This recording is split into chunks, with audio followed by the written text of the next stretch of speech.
You know why Morpheus brought you to see me. So, what do you think? Do you think you are the one? Honestly, I don't know. You know what that means? It's Latin. Means know thyself. First duty of every Starfleet officer is to the truth. Scientific truth, or historical truth, or personal truth. I need to know how he does it. He has no trick. It's real. The great magic trick consists of 3 acts. The first act is called the pledge. The magician shows you something ordinary. But of course, it probably isn't. The second act is called the turn. He's obsessed with discovering your method. The magician makes this ordinary something do something extraordinary. Now you're looking for the secret, but you won't find it. That's why there's a third act called the prestige. This is the part with the twists and turns, where lives hang in the balance. Julie, come on! And you see something shocking you've never seen before. This was built by a man who can actually do what magicians pretend to do. Real magic. I know what you really are. How does he do it? You want the truth? You can't handle the truth! Nothing is impossible. Never get that right. No more secrets. Secrets in my life.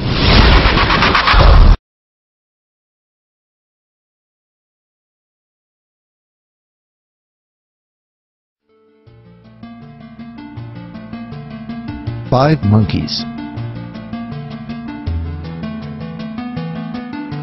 Start with a cage containing 5 monkeys.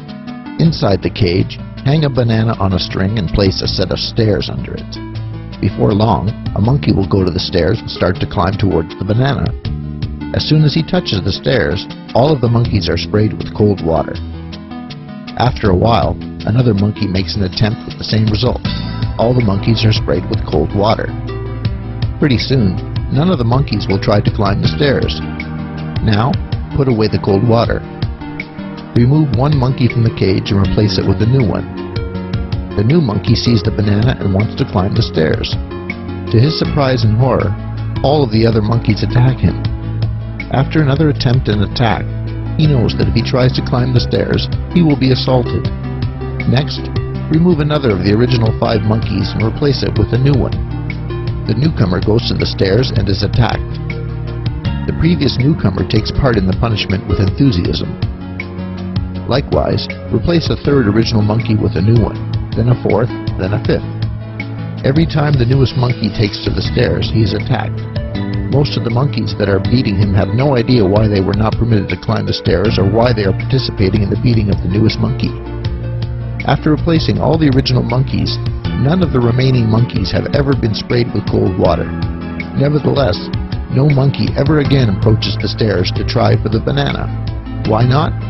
Because as far as they know, that's the way it's always been done around here. And that is how government policy is maintained.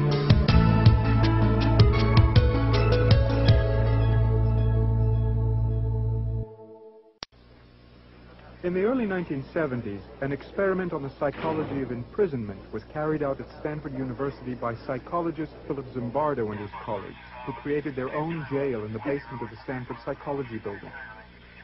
The students who volunteered for the study were carefully tested. Each had to be psychologically and physically healthy to participate. Some students were then randomly selected to act as prisoners, while others became guards. The researchers surprised the prisoners by having them arrested at their homes and dormitories. The prisoners went a series of rituals to establish their new lowly status. They lived in tiny cells 24 hours a day, cut off from their usual surroundings. The guards, however, only worked 8-hour shifts, and they returned to their normal routines as students when off the job. What happened surprised everyone, including Zimbardo. The illusion became the reality. The boundary between the role each person was playing and his real personal identity was erased. Nice boys became brutal guards. Healthy kids got sick. Active ones became passive and zombie-like prisoners. The situation became so overpowering that many of the prisoners developed extreme stress reactions and had to be released. But no one ever said, "I quit the experiment." They had lost all perspective. You come over there. You should act it out. You be the bride of Frankenstein, and you be Frankenstein. I want you to walk over there like Frankenstein and say that you love 209C. What kind of guard would you be? Sadistic or supportive? Would you be a conforming prisoner or a heroic resistor? The prison study, like Milgram's experiment, is not typical of research in social psychology. Some psychologists feel both studies violated ethical guidelines and should never have been done. At times, even Zimbardo forgot he was an experimenter and acted like a prison warden. Though the experiment was meant to last 2 weeks, it was called off after 6 days. Once you put a uniform on and are given a role, a job, saying your job is to keep these people in line, then you're certainly not the same person as if you're in street clothes and in a different role. You really become that person once you put on that khaki uniform, you put on the glasses, you take the nightstick, and you act the part. That's your costume, and you have to act accordingly when you put it on. It still is a prison to me. I don't look on it as an experiment or a simulation. It's just a prison that was run by psychologists instead of run by the state. I began to feel that identity, that the person that I was that had decided to go to prison was distant from me, was remote, until finally I wasn't that. I was 416. I was really my number, and 416 was going to have to decide what to do. It let me in on some knowledge that I've never experienced firsthand. I've read about it. I've read a lot about it, but I've never experienced it firsthand. I've never seen someone turn that way. And I know you're a nice guy. You know? You understand? I do. I do know you're a nice guy. I don't get that because I know what you can turn into. I know what you're willing to do. If you say, "Oh, well, I'm not going to hurt anybody. Oh, well, it's a limited situation. It's over in 2 weeks." Well, you in position, what would you have done? I don't know. One of the best guards was also on that shift. And instead of confronting this bad guard, the sadistic guard, essentially because he didn't want to see what was happening, he became the gopher. He would go out to get the food and things of this kind. And that left the John Wayne guard and another guard on that shift to be dominant. We were continually called upon to act in a way that just is contrary to what I really feel inside. It's continually giving out shit. It's just really one of the most oppressive things you can do. I think that I was the instigator of this whole schedule of harassment. The harassment of the guards took its toll on rebellion leader 8612. He told Zimbardo he wanted to leave the experiment. Zimbardo responded not as a psychologist, but as a prison superintendent.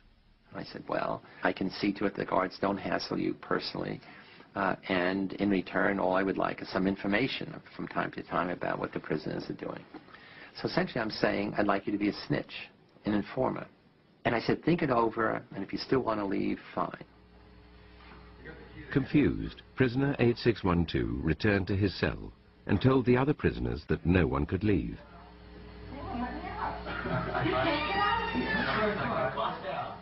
He believed that we wouldn't let him go, although we've never said that. But the fact that he was the ringleader of the rebellion, and he told the other prisoners, they won't let you leave. And that really transformed the experiment into a prison. I was told that I couldn't quit. And at that point, I just felt totally hopeless. More hopeless than I'd ever felt. As an experience, it was unique. I've never screamed so loud in my life. I've never been so upset in my life. And it was an experience of being out of control. The boundary between reality and make-believe was to become blurred even for Zimbardo. A rumor circulated that released prisoner 8612 would return with friends to liberate the remaining prisoners. I quickly convinced myself that, my most important function was, not to allow this prison liberation to occur. And what can I do to keep my prison going, not the experiment going? The prison was dismantled and the prisoners moved to another part of the building. Zimbardo waited in the empty corridor, preparing to tell 8612 and his friends that the study was over, when a colleague appeared and began asking questions about the scientific basis of the research. I'm trying to get rid of him. And then he says, what's the independent variable? I get furious because he doesn't understand that there's a riot about to take place, that this prison is about to erupt. I had totally lost this whole other identity of scientist, researcher, psychologist. For 819's disobedience, the guards made his cellmates do mindless work. This undermined any vestige of solidarity amongst the prisoners, who now chose to accept the tyranny of the guards rather than risk further harassment. That was one of the surprising things to me, is that there was so little that the prisoners did to support one another after we started our campaign of, divide and conquer. Isolated and distraught, prisoner 819 told Zimbardo he wanted to leave. While I'm interviewing 819 and saying, okay, it's all over, thank you for your participation, I'll give you money for the whole 2 weeks, even though you're leaving early, he hears the prisoners shouting, 819 did a bad thing. Prisoner 819 did a bad thing. Prisoner 819 did a bad thing. Prisoner 819 did a bad thing. And he said, I can't leave. And he's crying. And he says, I can't leave. I said, what do you mean you can't leave? He said, no, I have to go back, because I don't want them to think that I'm a bad prisoner. And that's when I really flipped out. That in such a short time, a college student's thinking could become so distorted. I said, you're not a bad prisoner. You're not a prisoner. And this is not a prison. And it was this thing where he opened his eyes. It was just really like a cloud being lifted. Seeing things clearly, prisoner 819 reverted to his original request and was released. To replace him, the experimenters called in one of their reserves from the standby list. I got a phone call saying, are you still available as an alternate? Kind of cheery female secretary voice. I said, yes, sure. And so she said, could you start this afternoon? And I said, yes, sure. And my role in the experiment really began.